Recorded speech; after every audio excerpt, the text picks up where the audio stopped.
I actually understand he's a beloved character, and people feel they know him. He's a fantastic actor.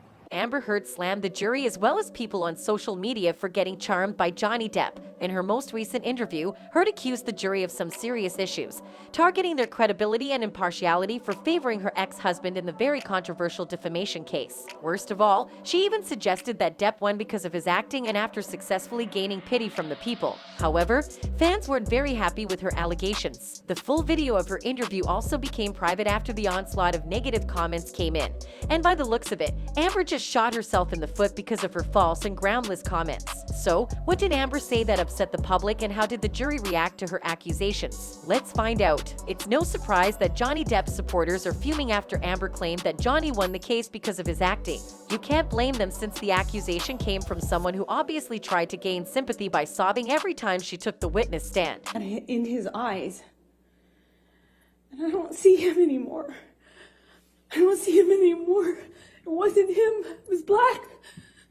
I've never been so scared in my life. It was black. I couldn't see him. And he was looking at me, and I was trying to get through to him. I was trying to say... Amber made these statements during her very first interview with the Today Show, but the same wasn't received with open arms. Instead, fans called out Amber for trying to twist the narrative and play the victim. Many were particularly irked after she mentioned that Johnny swayed the jury to favor him by charming his way throughout the trial. In the interview, Amber said, So you don't blame the jury? I don't blame them. It wasn't... I don't blame them. I actually understand he's a beloved character, and people feel they know him. He's a fantastic actor. Their job is to not be dazzled by that.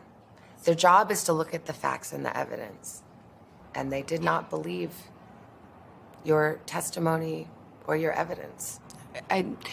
Again, how could they, after listening to 3.5 weeks of testimony about how I was an uncredible person, not to believe a word that came out of my mouth? This is the complete opposite of what she mentioned earlier. When asked whether she was upset about the verdict, she answered in the negative, only to elaborate further that she understood the jury and it was mainly because Johnny tricked them into believing he was innocent. Soon enough, comments about her statement flooded social media, and fans were not ready to let her off the hook just yet. This fan is baffled because of Amber's statement and left a comment saying, "She can't stop, can she? She's that type of person that won't admit anything and must always win the argument." In addition to that, it has already been seen that she is a compulsive liar with arrogant and narcissistic behavior. She will only damage herself even more if she continues. Another pointed out that the jury didn't believe Amber because they knew she was lying. In her comment, the fan wrote, "That's exactly why the jury and most people didn't believe you, Amber, because we all listened to 3.5 weeks of testimony and caught you in so many lies. You did this to yourself. We all heard you admitting to physically assaulting Johnny on your little recordings. We heard you laughing like a crazy person while mocking him and calling him every name in the book. The list is endless. You are not the innocent victim you claim to be. You are the abuser." So far, Amber hasn't appeared in another interview just yet, and fans are hoping she realizes it's smarter not to. Or else she will just keep ruining her image to the point of no repair. How about you? Do you think the jury were offended by Amber's comments? How do you think Johnny reacted? Let me know in the comments below.